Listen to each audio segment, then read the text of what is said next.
మీరు air force లో ఎన్ని ఇయర్స్ చేశారు సార్ అక్కడ? ఏమండి, ఎయిర్ ఫోర్స్ లో ఎన్ని ఇయర్స్ చేశారు? నేను 9 years చేశాను. 9 years. అక్కడ నుంచి మళ్ళీ బయటకు వచ్చేసారు. అయితే నేను అసలు ఎయిర్ ఫోర్స్ చేయడానికి కారణం ఒలింపిక్ మెడల్ కోసం, ఉద్యోగం కోసం కాదు. ఓకే.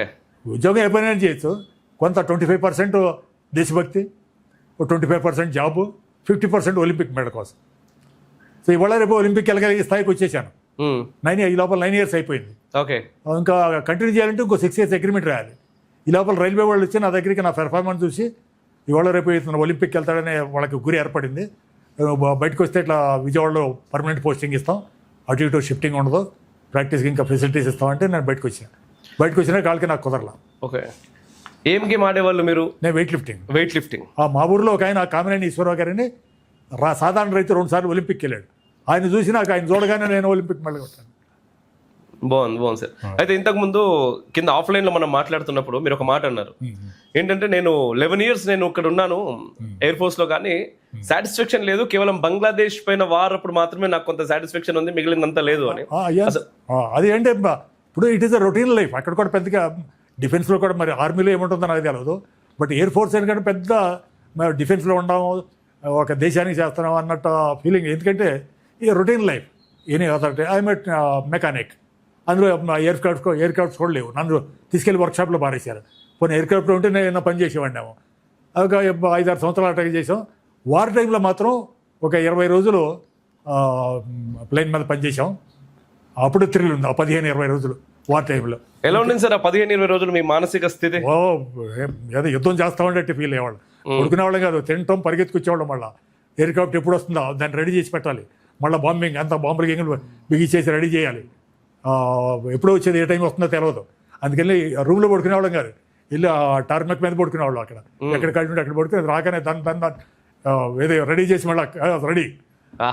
ఆ 15-20 రోజులే థ్రిల్ కనపడింది, లేకపోతే థ్రిల్. ఇప్పుడు నిజంగా అంటే మీరు చెప్తా ఉంటే నాకు పక్కన ఆ ప్రశ్న అడగకుండా ఉండలేకపోతున్నాను. నేను 2 పక్కన కనిపిస్తున్నాయి. ఇప్పుడు మీలాంటి వ్యక్తులు పోతే పోనిరా నా ప్రాణం ఈ దేశం కోసం అని చెప్పేసి ఎయిర్ ఫోర్స్ లో అంటే నిద్ర లేకుండా తిండి లేకుండా యుద్ధం చేయడానికి సిద్ధంగా ఉన్నటువంటి వ్యక్తులు ఒకవైపు, ఈ దేశం కంటే నాకు మతమే గొప్ప అని చెప్పేసి వాడు ఎవడో పాకిస్తాన్ నుంచి వచ్చినోనికి కూడా సరెండర్ అయ్యి వాళ్ళ కోసం పనిచేస్తున్నటువంటి వ్యక్తులు ఒకవైపు.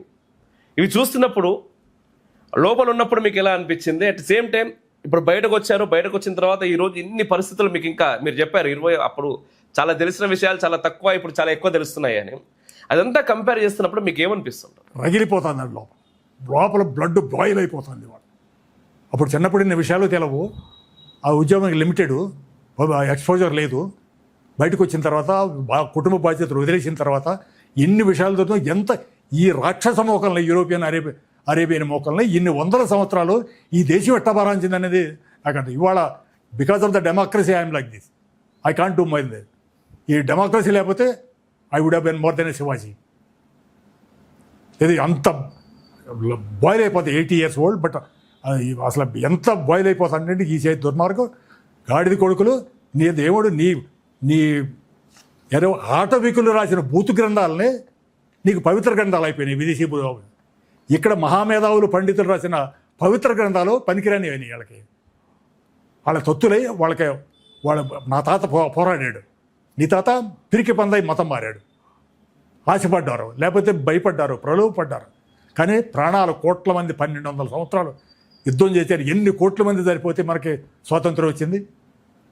మరి 80 సంవత్సరాల నుంచి ఇప్పుడు ఏం చేస్తున్నాం? అందరూ ఎవడికాడుకు ఇంకా భోగేద్దాం, మేడలు, మిద్దెలు, చదువులు, సంపద, అమెరికా, ఇది తప్పితే ఇంకొక ఆలోచన లేదు. పిల్లాడికి ఆరోగ్యం కూడా అవసరం లేదు. ఎంత అధోగతి పాలైపోయింది హిందూ సమాజం. బట్ ఇప్పుడే మేల్కొంటున్నారు. ఎస్పెషలీ బంగ్లాదేశ్ వార్ తర్వాత కొద్దిగా, అంతకుముందు ఈ విషయాలు చెబుతుంటే even my wife and my daughter was not liking.